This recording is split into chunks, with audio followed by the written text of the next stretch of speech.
So, hello, dear listeners. We are talking about medical sociology once again, and today we're going to discuss health and illness, the models, and the models of the past and models of the present.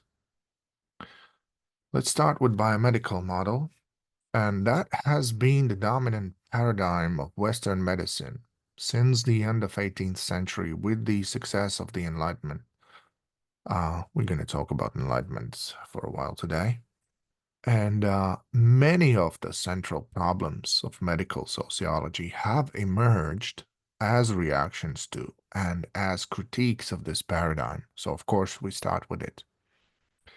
And it is based on the work of philosopher and naturalist, the one who explores the natural world, René Descartes. And of course, he was not alone back in the day, but it was his Traité de l'homme, um, uh, which is a treatise on human or treatise on human nature, some may say, that puts forth the idea of human body as a machine. And then you have Alfonso Borelli, De Motu Animalium, written in Latin. Also, the treatise on the human being, it's also written in both French and Latin. And there, Borelli describes the mechanical and muscular action in humans and animals. Now, Descartes, as the picture shows, used the linear explanation of the pain. That is, you see there the neural ways connecting the brain to the actual point of pain's entrance into the body. And of course, back in the day, they didn't have the electrochemical functioning of it, so it was unknown. Okay. Contemporary Western medicine is then based upon the following ideas. First of all, naturalism, that only natural laws and forces, as opposed to supernatural ones, um, operate in the universe.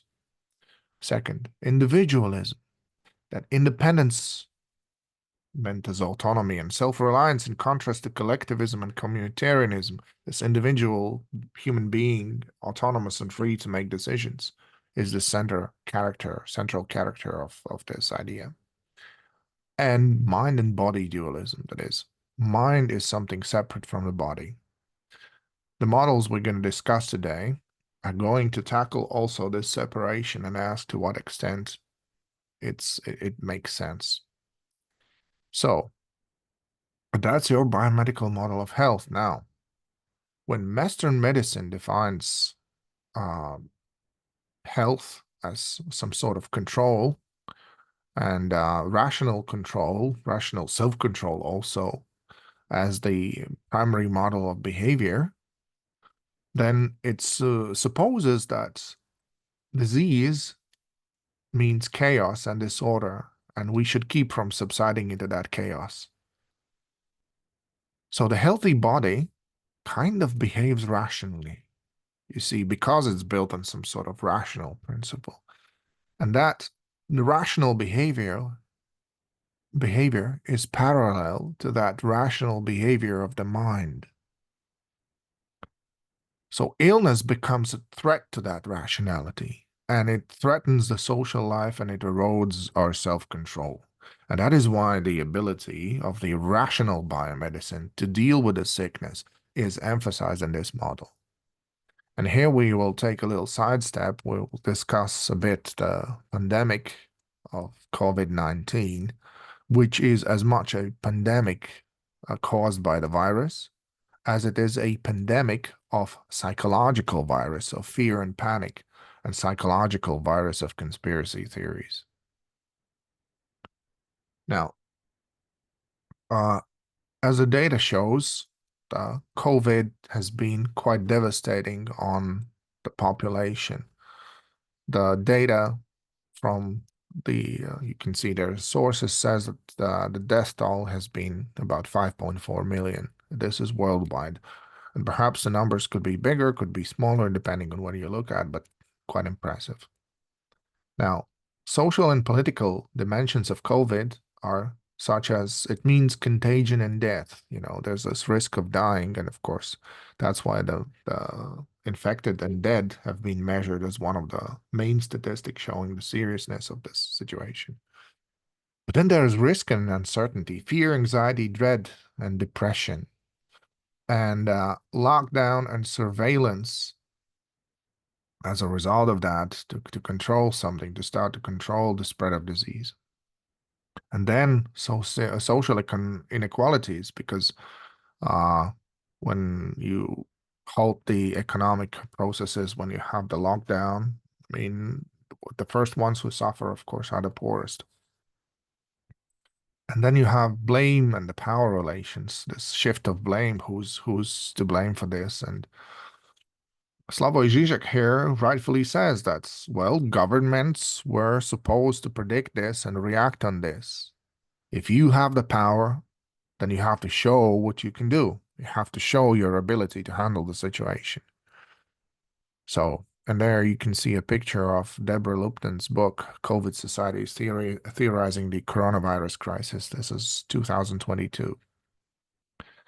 So, in the given situation, the inevitable reaction in the absence of vaccine was the lockdown. And the lockdown meant that we are prioritizing health over freedom. We give up the freedom to maintain a certain amount of health. And that is the most effective way of reducing the spread of the virus. And the paradox, again, I quote here Slavoj Žižek, is not to shake hands and not to be together with someone, which is a form of solidarity. So I show my solidarity by isolation. Later, it turned out, and WHO confirms this, that lockdowns are short-term measures that give us chance to regroup, rebalance resources, and to protect health workers who are exhausted. So perhaps the administration of lockdowns could be done better next time, if there is next time. But lockdown should be ending with the arrival of the vaccine. And vaccination then is a direct way for rebooting the economy and coming back to normal social life. However, you see, the straightforward progress from reaction to lockdown and lockdown vaccine doesn't happen that straightforwardly. Zizek shows that uncertainty here is the fact. Viral epidemics remind us of the ultimate contingency and meaninglessness of our lives, no matter how magnificent the spiritual edifices that we construct. A stupid natural contingency like catching a virus or an imagined asteroid falling can end it all. Not to mention the lesson of ecology, which is that we, humanity, can also unknowingly contribute to this end. So what he means here is that what can kill us is either the virus or the asteroid or just the ecology that we have destroyed, so it starts killing us. And the panic comes from the fact that accidents happen and we can do nothing against this contingency, this chance, or can we? And that's where we come to a different type of um, conspiracy theories, because conspiracy theories have a certain function. They're not there just as pathologies. They're there to do a certain job. And they appear whenever people are scared and have sense of losing control. Whenever the change is happening to the society, we have conspiracy that explains it all. And the first conspiracy, of course, was that there's no virus, that the government somehow have united against their own economies and have decided to commit collective economic suicide. So, the reason for those conspiracies is that, of course, you cannot negotiate with a virus. You can negotiate with another human being. And that is why conspiracy is a rationalization of one's fear, finding an actual person whom to blame, and seeing then the trouble of lockdown, the trouble of economic halts, and all of that as planned, but by some kind of evil elite. is what helps people to maintain the sense of understanding about the confusing and unpredictable reality. It's easier to convince oneself that, of course, who's to blame? The evil elite that wants to control the people and use them for their own evil needs. And then you have, of course, the self-proclaimed voice of the people, Donald Trump, who is at first says that, of course, there's no epidemic, it's a hoax, and then all of a sudden, no, it's a pandemic. And one of the reasons why Trump perhaps didn't get elected for the second time in a row was his poor handling of the coronavirus situation in the United States. So, but then there are still people who think that vaccines can cause injury and death, that vaccines are made with aborted fetal cells, vaccine mandates violate bodily autonomy, of course, and so on and so on. And of course, the good question is, what is that bodily autonomy used for? And the irony of it is that unhealthy habits don't prevent people from saying that, a person may be a recreational drug user, but then when it comes to vaccines, all of a sudden my body is a temple. All of a sudden I won't let that poison into my body, but all the other poisons can have free access to that. Okay. So regaining control over the narrative is what the conspiracy theories do. If there's someone to blame, then we can punish them and thus restore the order in the universe. So that's why conspiracy theories usually lead to some sort of social protest, because that need to punish someone is very big. And the grounds for believing implausible or even delusional conspiracies are perfectly rational. So the grounds for irrational behavior are rational. It is a way to avoid real responsibility for oneself and one's life. If you elect an evil image, if you elect who's going to be the symbolic devil in this situation, and for some reason it's Bill Gates, I guess there's some sort of problem with what Bill Gates does in terms of charity and social research that upsets some of those who produce conspiracy theories. So for some reason, he became the most evil person who wants to chip people or vaccinate them. Vaccination and people chipping is another interesting conspiracy theory that they put forth. So looking for the one to blame in order to avoid responsibility, to face one's own life, to face one's own decisions. And here I'd like to quote Cameroonian historian and political theorist a.k.a. Mbembe, who has, in my accounts, formulated very precisely what is the problem here. He writes, the terror triggered by C-19 confinement, having to finally answer for one's own life, to one's own name.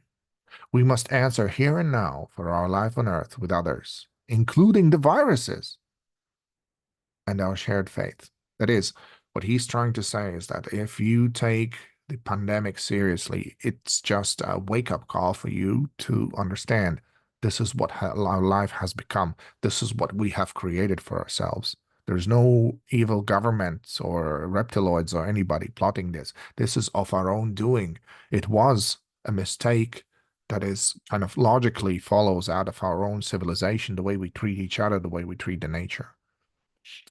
And he says, it will no longer be possible to delegate one's death to the others. It will no longer be possible for that person to die in our place. So the virus puts us face to face with our own mortality and with our own need to solve the question of what are we doing here and how do we live our lives. And of course, he continues on talking about then how we treat environment, ecology, and so on and so on.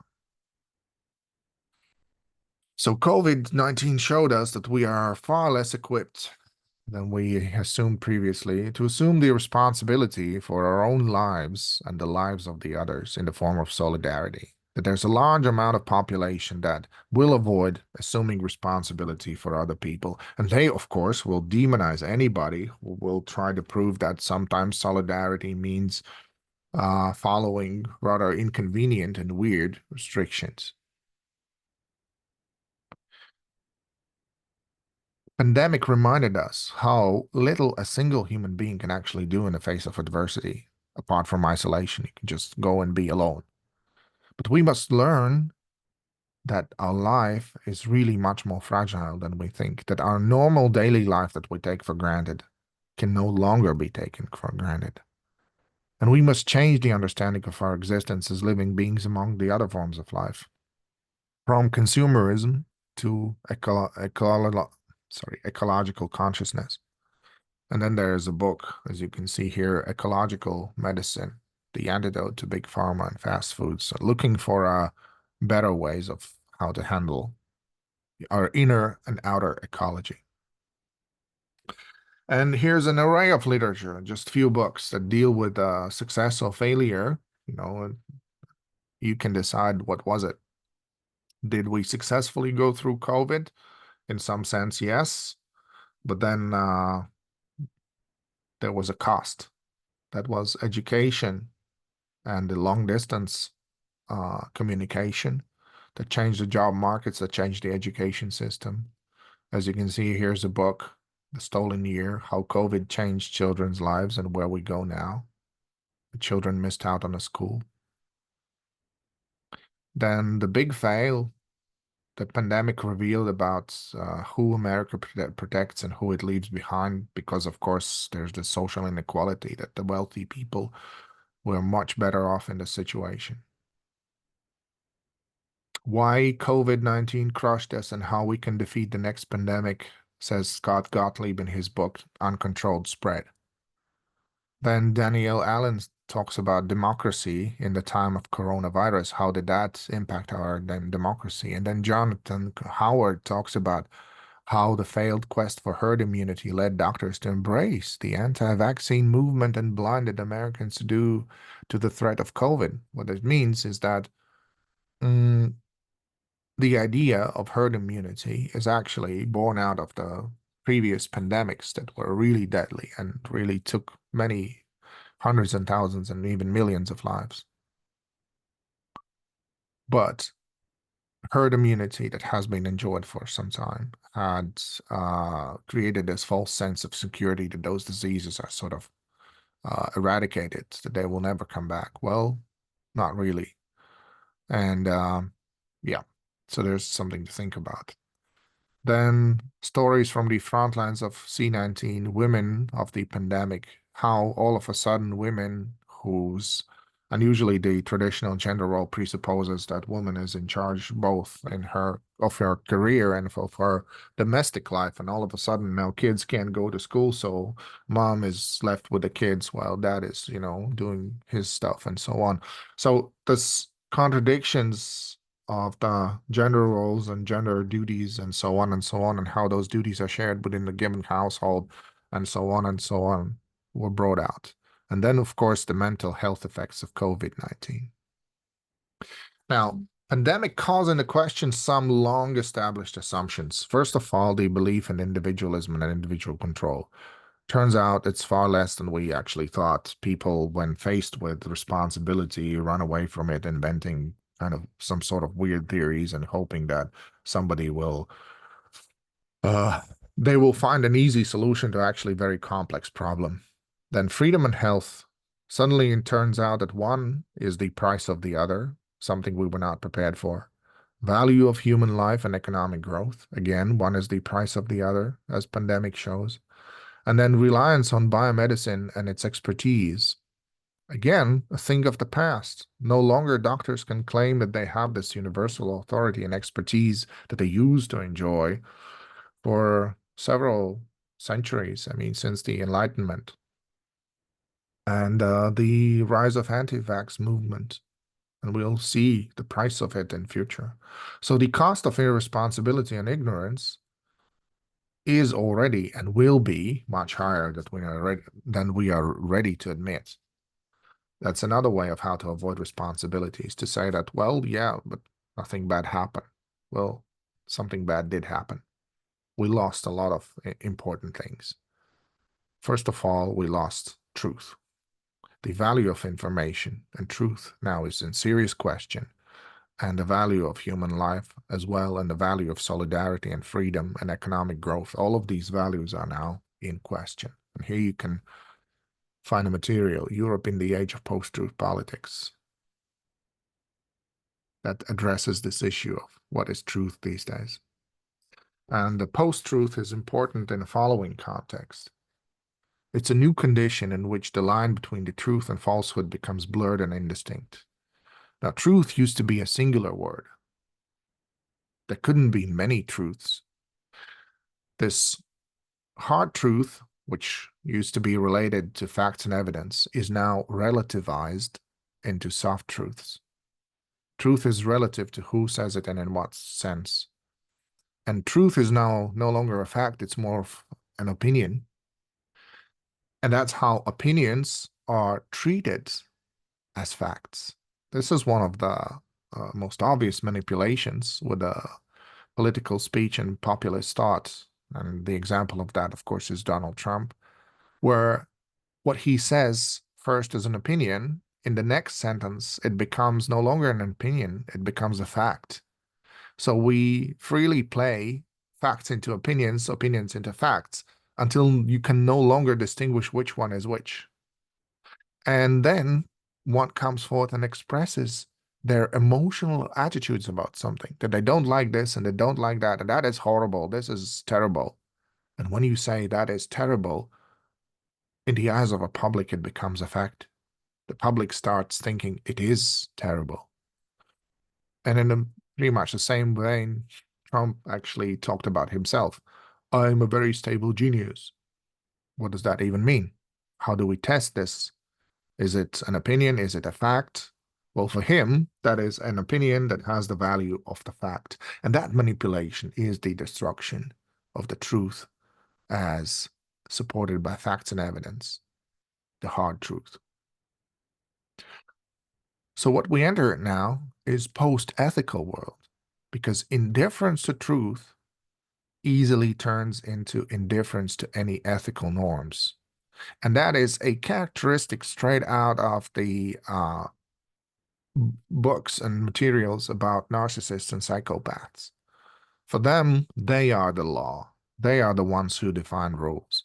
And there's a edition called A Clear and Present Danger: Narcissism in the Era of President Trump, where they're essays of psychologists and thinkers who talk about the precedents of this megalomaniac narcissist personality, that's this macho masculine ego that has become elected as the president of the most powerful state in the world. And what does that mean for us as society? Now let's change the topic. Let's go back to my biomedical model and let's ask, so how did we ever arrive to that model? And we're going to get back to the social criticism and the question of where the world is going in future lectures. This is far from over. But now let's go back to the medicine and let's talk about how biomedical science grew out of the Enlightenment, which is an 18th century movement based on notions of progress through the application of reason and rationality. So the reason and rationality, rational method, scientific method, is at the basis of Enlightenment scientific advances. And they reject these superstitions of religion and other unscientific views in favor of science. They set forth ideals of modernity. Now, world is open to transformation by scientific intervention, industrial production, and market economy.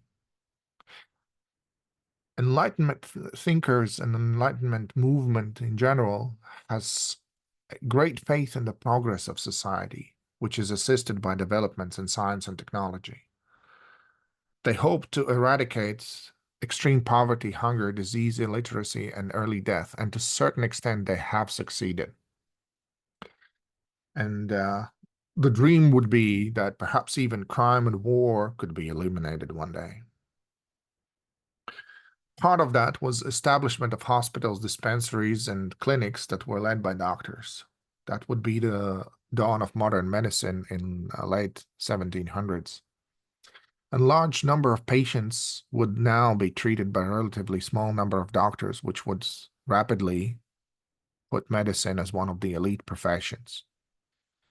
And professional excellence in medicine came to be associated with scientific prowess and laboratory research. So here the science and success of scientific method and the new model of medical care, where there's a large number of patients and there are few doctors, which used not to be. Remember the mm, patronistic model, where the doctor was dependent on the patient, who was at the same time the patron that paid them. So this very private situation. Now the roles have reversed. Now the doctor is in charge of the whole situation. So the history of biomedical science could be then told as a progressive march forward, the triumphant conquest of illness to the benefit of humankind, and discovery of the causes of cholera, tuberculosis, typhoid, and diphtheria provided the front page news, and they were all glorifying the progress of scientific medicine, as the illustration shows. So there's this grand narrative which justifies particular types of knowledge as authoritative and legitimate, and it puts doctor in a position of ultimate authority. Greatly improved recovery rates facilitate the rise to power of the medical profession in Western societies. Here you can see the portrait of Dr. John Snow, the founder of modern epidemiology. And there you can see the interesting PBS series on daring women doctors, physicians in the 19th century. So it's not just a male-dominated thing. You have females entering the field as well, although, as you all know, it's a difficult thing because it was difficult to get university education in the field if you're a woman.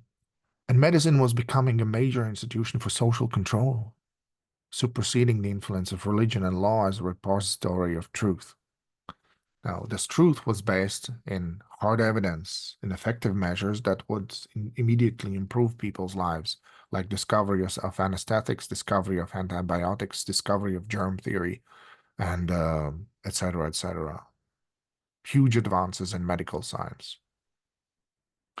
So here we come to 5 basic assumptions of the biomedical model. First of all, there's mind-body dualism. The mind and the body can be treated separately. And then there is mechanical metaphor. The body can be repaired like a machine, and doctors are like mechanics, and hospitals are like repair shops for cars, that is, human bodies. And then there's technological imperative, that the merits of technological interventions are getting sometimes overplayed. They rely too much on technology, but medical technology is still the staple.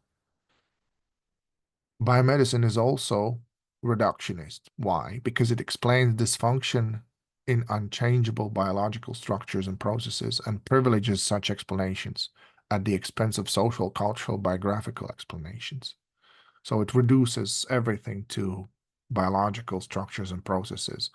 I mean, if you ask in this paradigm, what does it mean to fall in love? The answer is, well, it's neural connections in the brain, hormones, and all of that. So this inner chemistry that is getting triggered because of the presence of the attractive partner that then creates the solution of an actual emotion, but it's nothing but just a biochemistry in one's brain and body. So depending on the age and the state of health and so on. So you can take something romantic, something that is in some sense mystical and mysterious, and explain it in very plain mechanical biological way. And then there's doctrine of specific etiology. Reductionism was accentuated by the development of what is called the germ theory of disease in the 19th century, which assumed that every disease is caused by a specific identifiable agent, a disease entity, a cause, which would be a parasite, a virus, or some kind of bacterium. Thus, biomedical model implies that diseases exist as distinct entities, and they're identifiable and they're manifests. You can see them and you can diagnose them. And those Entities are revealed through the inspection of signs and symptoms. And the individual patient, or sometimes not the patient even, but just his body or parts of the body, is a passive site of disease manifestation. And diseases are then to be understood as categorical departures from or deviations from normality. So these diseases are abnormal. Normal thing is not to be sick, but to be healthy. A further assumption in here is that uh, the whole thing is based on objective science, which in turn involves empirical observation and inductive reasoning. And thus, medicine becomes the only valid approach to the understanding of disease and illness. And this is where the biomedical model gains its hegemonic traits. So, its developments, the development of medical science, is one that has resulted in an increasingly accurate knowledge of disease. But, and there's a big but, this is a biomedical knowledge of disease. This is understanding the biology and the mechanics involved in getting sick. So with this knowledge, now, it claims to have achieved a whole series of successes. The medicine has eradicated certain diseases. Medicine has eliminated erroneous ideas and practices, and it holds the promise for further advancements for the control of existing and new diseases. And you can read that about that in a collection of readings called Medical Progress and Social Reality. Yet at the same time, sociology was rapidly evolving too, and the new theory of political and social progress emerged.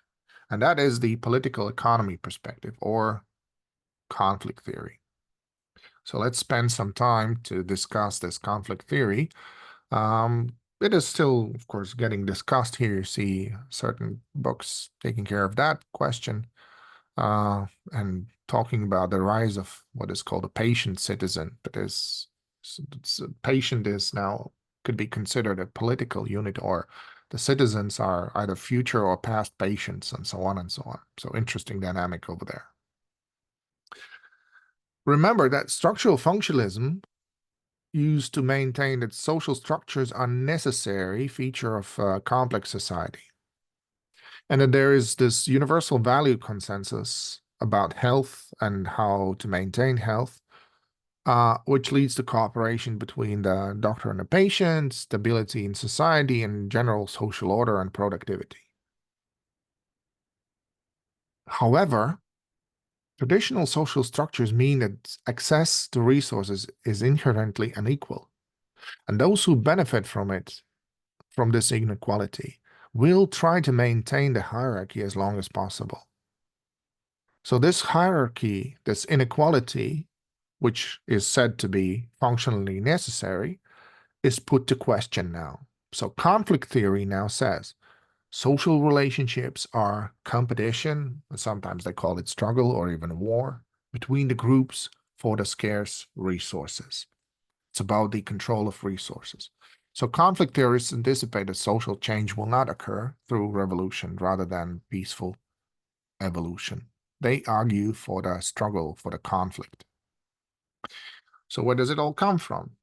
Conflict theory sees all political, social divisions into classes and groups as conflict-driven. And medicine is entangled in the capitalist system through its statutory roles, that is, the ones who are supposed to keep the health of the population. But the capitalism is driven by the pursuit of profit. And that is in direct contradiction with the worker's health. And here you can see an example of a coal miner, and the coal miner's lungs that, of course, are full with coal dust and black and so on. So conflict theory is preoccupied with the relationship between the medicine and society. And one of the important research was done by none other but Friedrich Engels, the collaborator of none other but Karl Marx. So you see here that the Marxist approach is represented by the conflict theory. who show that etiology and distribution of main diseases, communicable and incommunicable, are directly associated with the means of production. Means of production being that are you a factory worker? Are you a peasant in the fields? Are you doing any other of these labors? And mapping of disease incidence in relation to social class pointed out the centrality of socioeconomic structures to understanding people's living conditions, including their experience of illness. And it turns out that there's gross injustice. Poor social conditions, living conditions of the working classes stand in dramatic contrast to the burgeoning wealth of industrialists. This is reflected in Friedrich Engel's book, The Condition of the Working Class in England. Here you can see the penguin edition of it. And it is supported by modern day works like Marjorie Kelly's work, Wealth Supremacy, How Extractive Economy and Biased Rules of Capitalism Drive Today's Crisis. So this rhetoric has survived through the centuries. And here you can see a worker advocating for revolution. Here you can see the greedy capitalist who is milking society for resources to satisfy his own greed. Marx divided the population according to its position regarding the ownership of, or otherwise, of the means of the production, the factory, the farmland, and the foundry. And the majority of the population then becomes the working class. And the people now become the resource of production, much like the natural resources like oil or iron ore. And here you can see the most appalling, perhaps, example of this, because industrial revolution of the 19th century was powered by child labor, and as the article says here, powered by child slaves. And you can see here in the photograph that those are children about 10, 11, 12 years old who are working full shifts. And shifts back in the day used to be 12 to 14 hours. So you can imagine what does that mean for a child's health and well-being and development. So the working majority is exploited by the small minority who own and controls society's productive assets. That is the general stance of the conflict theory, that the few control the most resources and therefore the many have to fight for the better access to the resources. So the central insight of the political economy approach is to understand disease as socially produced and not a random misfortune. It's not an accident. It's not just contracting a disease. It is likelihood of becoming ill in given social circumstances is much, much higher. And if you change the circumstances, the likelihood changes. It decreases. So National Health Service is left with the impossible task of solving the health problems created by the capitalist consumer values. Even a relatively decent healthcare system is just alleviating the consequences. It cannot truly eradicate the disease because the cause, as the conflict theory says, is social, not literally the germ that is causing the disease. So instead of just focusing on the germs and problems within the body, we should change the whole social system. Fight the system is the message. So you've got the role of medicine in the capitalism. Any system of healthcare here apparently serves to maintain the workforce for ongoing employment in the capitalist system. Workforce are necessary to run the system. So physicians' task is to keep the workforce healthy enough for the smooth running of the economy. And the medical profession then takes part in the capitalist oppression of the workers. Physicians are merely the servants of capitalism rather than the main authors of the disaster. They're not to be blamed for the whole system, but they have to assume part of the responsibility to reproduce it. And this is where you would come to this idea that maybe doctors should be the ones who would advocate for the change within the system, who would then become active into changing the system. But there's also an issue of capitalism within medicine, because healthcare is simply another arena in which the capital can operate in pursuit of profit. So you have market of various health services, from beauty clinics to rehabs and spiritual retreats these days. Businesses of serving clinical settings with personnel and equipment for cleaning and catering. That is a great market. and pharmacogenetic products, of course, and genetic research and all that, from big pharma and so on, and all the big data that comes with big pharma. So that is a market. That's a way of making money. Few critical marks should be said also. Political economy analysis of health was less centered at the definition or solution of public health problems. It did that, but only because it needed to explain the moving forces of world history. And they did predict the following revolutions. And predicting those radical changes uh, in the stratified order of society kind of was the main focus, not really the health and the solution of the health issues, because of course revolutions are not very healthy. They're actually, uh, for the while, they make situation way worse. There's way bigger mortality, morbidity, and the social systems don't work. Political economy analysis has helped to reduce the social inequalities, but it hasn't really led to their eradication as the Enlightenment model thought it to be. And there has been a failure of socialist state models, such as the former USSR, which has undermined considerably the validity of political economy analysis. So we may ask, is there a possibility for a new socialist conception, or as Zizek proposes, objective social democracy? And to quote himself, he says, I still consider myself a Marxist and communist, but I couldn't help noticing how all the best Marxist analysis are always analysis of a failure. So gives you something to think about. Are we really capable of building a just and functioning and productive social system, or is every system flawed, be that capitalist or communist system, either way? And it can be argued these days that capitalism has restructured to such an extent that the validity of any political economy analysis is called into question. Does the perspective of political economy has still the capacity to analyze the high modernity and its accompanying form of what is called a disorganized capitalism? And here we can quote a Greek economist, Yanis Varoufakis, who talks about digital platforms which have replaced the markets as the locus of private wealth extraction. Social networks now are the huge business and huge market, and their difference is that for the first time in history, almost everyone produces content for free for the capital stock of large corporations. So we produce it, we consume it, but the profits go to someone else. Interesting, isn't it? And that represents the disruption in this system.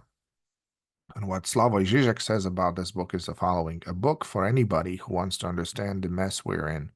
And since we're all in this mess, that makes it a book for everybody. That's what Žižek says. Now, let's face the criticisms of the biomedical model. One of the criticisms, of course, is that this biomedical model has been related to the Enlightenment ideals, which led to global capitalism and which highlighted the stuff we talked about just now in regard to conflict theory. But there's yet another layer of criticism here. So one of the books important here is by James Le Fanu, who wrote The Rise and Fall of Modern Medicine. So what is the first criticism? Medicine's efficacy has been overplayed. Rather than curing and healing, medicine actually also contributes to illness through the iatrogenic effects of its interventions. If you don't know what is iatrogenic, it means that iatrogenic disease develops from the medical treatment. So the cause of disease is a treatment or advice provided by the patient to a patient. Yeah. And such are the side effects of drugs and sometimes negative clinical consequences of surgery. And one of the biggest problems is the antibiotic resistance, because antibiotics were seen as a wonder drug in 1940s, and that contributed to the control of infectious diseases and made surgery safer. But that didn't stay this way. Today, the overuse of antibiotics has led to an increase of antibiotic-resistant organisms. So bacteria are evolving and fighting back. So overuse of antibiotics has actually caused bacteria to evolve to even weirder and stranger and stronger versions of themselves. Biomedical model fails to locate body within its social and environmental context. It just focuses on biological changes within the body, and it underestimates the links between people's material circumstances and illness. Well, this is basically the Marxist thing to say, this critical theory, political economy thing to say. And sociological data proves it otherwise. Health status is clearly the consequence of multiple factors other than biology. And this is, again, proven that the health and illness doesn't occur at random. Patterns of mortality and morbidity, like heart disease, cancer, stroke, Alzheimer's, influenza, and suicide, are related to social structures, and they vary according to gender, social class, and ethnicity. So you see here the clear, estimable relationship. Medicine treats people as site of disease or infection rather than whole persons. The focus of investigation is the dysfunction or abnormality. So one may say that medicine is not treating humans, it's treating diseases. The human is sort of outside of the picture. In order to try to address this concern, more attention is now given to communication skills and social sciences within the medical curriculum, which is why you have medical sociology as part of the mandatory curriculum. For treatment and care to be effective, health practitioners need to be sensitive to the perceptions, feelings, and concerns of their patients. Socio-cultural factors influence people's perceptions and experiences of health and illness, which cannot be presumed simply reactions to physiological and bodily changes. So medicalization now is the issue. It's the process by which human conditions and problems become defined and treated as medical problems. For instance, medicine takes childbirth out of the hands of midwives, which was the case in the 19th century, where the birth took place at home, and puts it in the hospital. And the pregnancy and childbirth becomes treated as medical conditions with checkups and everything. And the woman-dominated experience is removed from the domestic domain and put in a hospital where a male-dominated branch of medicine, that is obstetrics, has control over it. Of course, this is a little bit outdated. You may say that it may not no longer be male controlled, but it is still medicine controlled field. Further on, the assumption that through the scientific method, medicine identifies the objective truth about the disease is a problematic one as well. Medical belief systems, like any others, depend upon the society which produces them. So sociologists have provided evidence about the illness and health as socially constructed ideas, and here you can have several books about that health and illness are social constructs. And of course, it just means that they have that dimension that is socially constructed, not that they're entirely constructed. They're, of course, biological phenomena as well. And that boundaries of formal medicine are the outcome of socio-political struggles rather than demarcations of scientific knowledge. And that is true as well. These days, especially where political correctness is now defining, and this whole idea of having more than two genders is clearly driven by political motives. So what accounts as legitimate medical knowledge and practice is decided through social processes, through social negotiation, rather than being shaped by natural objects of which the profession has an accurate knowledge of. And this has perpetuated the capitalist and patriarchal structures as well. So here you can see that biomedical model is based on the capitalist and patriarchal structure, and based on the dominance of medicine, which has, of course, achieved certain amount of success, but it has, of course, many flaws as well. So let's ask, is there any kind of new perspective? And of course, there is. And that perspective is this biopsychosocial model of health. It is put forth by George Engel in 1970s, who's the author of that model. So we know here now who's directly responsible for this new revolutionary concept. I contend that all medicine is in crisis, and further, that medicine's crisis derive from adherence to a model of disease no longer adequate for the scientific tasks and social responsibilities of that medicine. Medical model must also take into account the patient, the social context in which he lives, and the complementary system devised by society to deal uh, with the disruptive effects of illness.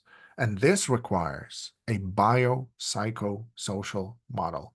And that is his article of 1977, The Need for a New Medical Model, a Challenge to Biomedicine.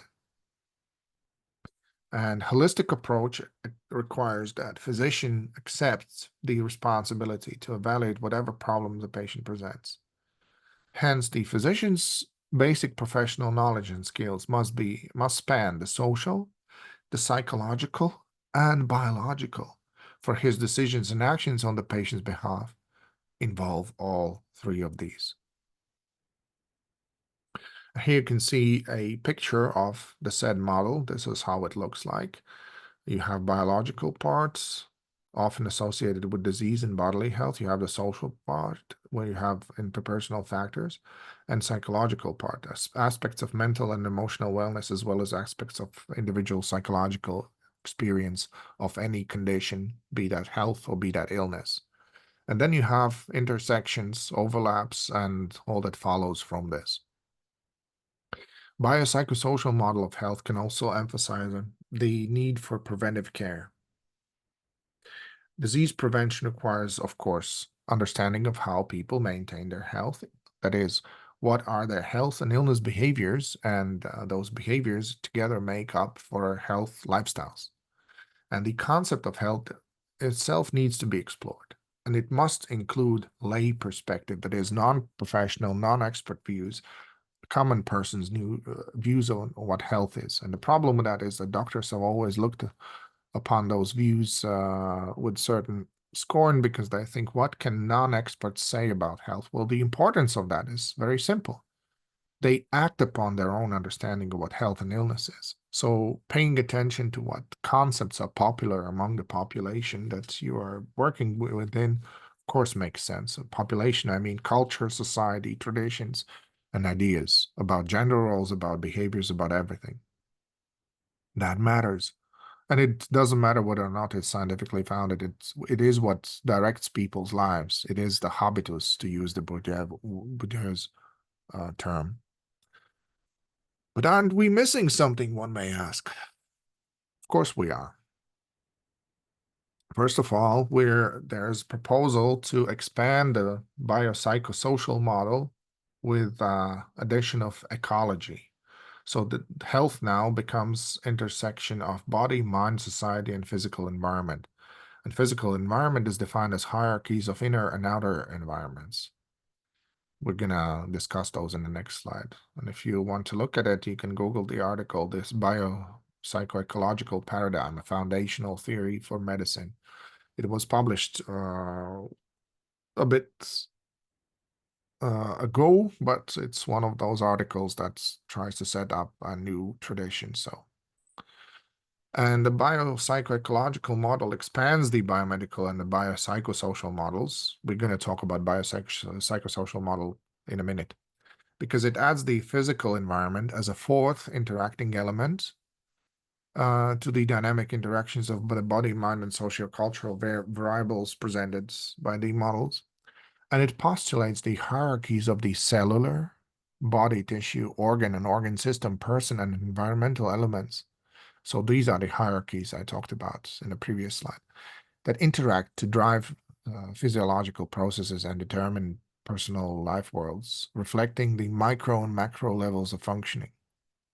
It distinguishes between the population and the personal level of analysis, so this micro and macro, and it recognizes objective, standardized measurement of activity limitation as distinct from subjective qualitative meaning. So, that is one way how to expand the biopsychosocial understanding. Another one, and this is the last one we're going to discuss today, is the biopsychosocial spiritual model. So this one adds the spiritual dimension. And it was proposed as modification of the WHO concept of health a few years ago, that health now would be defined as a dynamic state of complete physical, mental, spiritual, and social well-being, and not merely the absence of disease and infirmity. But the vote was not final, and it is still a proposal. Now, if you look at the scheme of things, you can see here that what spiritual dimension adds, it adds philosophy of life, existential questions about meaning, purpose, belonging, and rituals to enhance all those spiritual experiences. But in contemporary pluralistic society, we cannot say that this would be some sort of religious propaganda on behalf of any of the leading religions. No, we have diverse interpretations about the term spiritual. We may even talk about non-religious spirituality or non-theistic spirituality. So spirituality is a fluid concept. And we may say that power of positive thinking, belief in truth, democracy, and justice may also be seen as a spiritual creed, because by belief in the truth, justice, and democracy, we start acting truthfully, justly, and democratically. And by those actions, we create the reality of truth, justice, and democracy. So by believing in those abstract things, like the same way if you're believing in God or a spiritual being or whatever you find necessary, is the same way. If you believe in it, then it becomes a reality in your psychological world, and therefore it gets transferred from psychology to social interaction, and from social interaction into actual reality. So spirituality is the search for ultimate meaning, purpose, and significance in relation to oneself, one's family, others, community, nature, and the sacred that gets expressed through beliefs, values, traditions, and practices. That is from the article by Pachalski and colleagues. So, to conclude today's lecture, we need to understand that if we take seriously spirituality and we see the value of it, then by adding spirituality to biopsychosocial model, we achieve a true paradigm shift. But what would it look like if we would combine all of the above mentioned models? So in the middle, you see the triangle of biopsychosocial model. Then you see the dimension of internal and external hierarchies, and then you see the addition of the spirituality. And perhaps this biopsychosocial, ecological, spiritual model is the fullest expression and the most universal, most thorough definition of health that we can come up with at the moment. Thank you for paying attention today.